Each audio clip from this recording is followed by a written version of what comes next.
WrestleMania 33 is April 2nd, and we have a lot more matches added to the card as of yesterday. So we'll just go through those as quickly as possible. First off, with the Andre the Giant Memorial Battle Royal. I'd probably start off this because there's one new entrant to the match, Kurt Hawkins. Now, he's not going to win, that's for sure.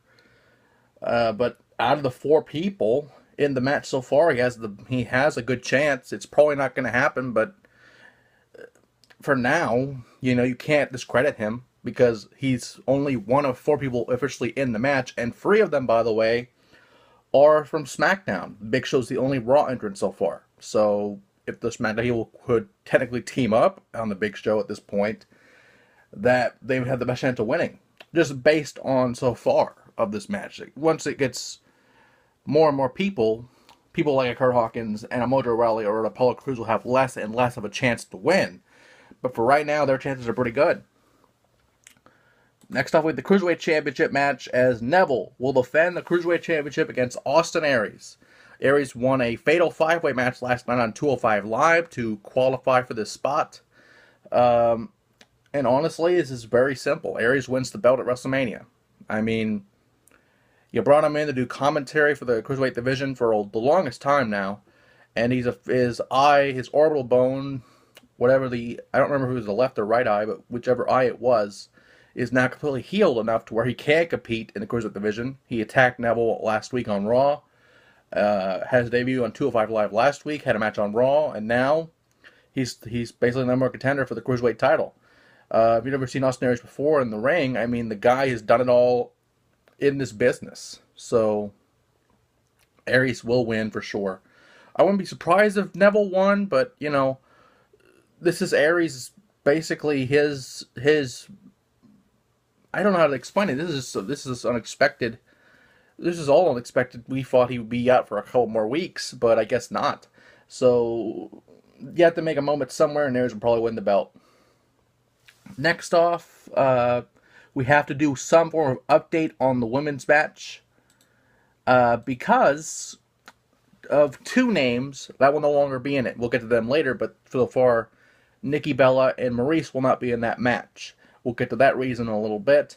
But that leaves the field now to just minus two people.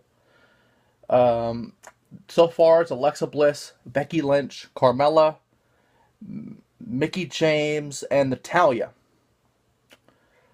on that list of people. However, Eva Marie has not been seen since being suspended the longest time, and Naomi's out with an injury. We don't know the extent of that knee injury, so there's a possibility she could come back. But as far as we know now, Nikki Bella and Maryse are out of the match.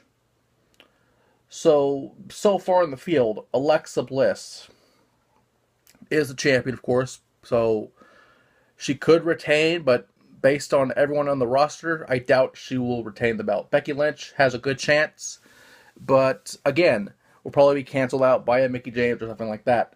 Carmella, if she has James Ellsworth help her out, she has a chance, but it's probably unlikely.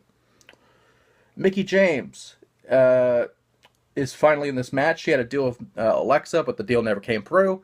So Alexa's basically on her own. It would make sense for Mickie to win the belt because that would give her 6 or 7 women's titles in WWE if you're counting the Divas Championship. So that could effectively tie or pass Trish Stratus if she does win.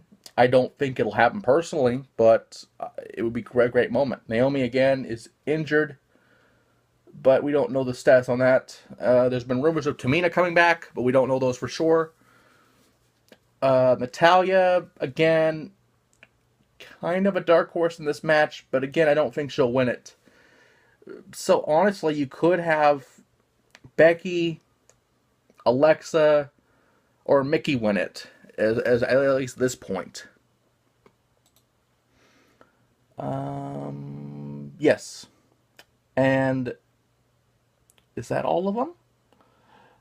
So far, I think that's all of them because there was rumors of Shane McMahon facing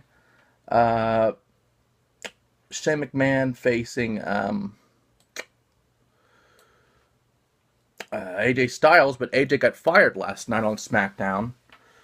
So with that, I mean, you could have the match. Shane is the commissioner, can overrule basically Dana Brother's firing of AJ Styles. If you didn't see on SmackDown, AJ was waiting for Shane basically the whole night, to the point where Shane got out of the car, AJ attacked him, put him through a car window, and probably the worst cut I've seen in a long time, on like the top of his head, to where the blood's going down this way. Or at least when they came back from the break, it's coming back this way on the back of his head. And that's probably the deepest cut I've seen in a while in WWE television, especially since it's a PG company now. You don't really want to see blood, especially to that extent. And plus, we don't even know if the car window was tampered at any time, to where it could have been a real car window or it could have been sugar glass. We don't know that for sure. All we do know is that cut is deep on the top of his head, and I don't even know if Shane will be making it to WrestleMania if that cut is legit, or does not even heal up soon, because that's pretty close getting to the brain at that point. When it's that deep of a cut, you're lucky it didn't get into the brain matter or anything of that, any of that for that matter. But that's a thing that could happen in this business. Injuries happen. Shane probably wasn't even in his right mind when he made the match. So hopefully we'll have an update on that in the next few days or even next week. But other than that, we have the match that basically eliminates Nikki Bella and Maryse from the women's title match.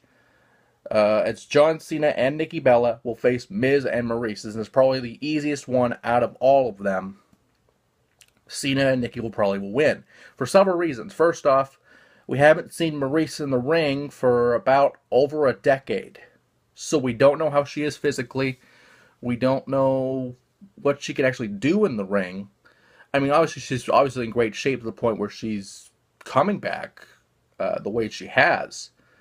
And of course, the women have to be in great shape regardless to be in the ring. But, you know, again, we haven't seen Maryse in the ring in over a decade. We have seen her do commentary for FWE, for Family Wrestling Entertainment, in the New Jersey, New York, kind of Boston area. They kind of just tour everywhere at that point. But, you know, just for commentary, not really in ring action or taking a bump, rather. I don't even know if she's taken a bump in over a decade. We don't know. But Maryse is one of the longest Divas champions of all time. Of course, before that record was broken by AJ Lee and subsequently by Nikki Bella. So basically, it's a handicap match at that point. We don't even know if it's intergender. We don't know if it's a mixed tag. But the consensus is probably Cena and Nikki will win the match just because it's John Cena and Nikki Bella. I wouldn't mind Miz and Maryse winning, but it's probably not going to happen. And of course, this whole storyline is a thing for Total Bellas, Total Divas, or both. We don't know. But what we do know is WrestleMania is April 2nd, and more matches and more names in the Battle Royal, more and more names in the women's title match will hopefully be made within the next few weeks.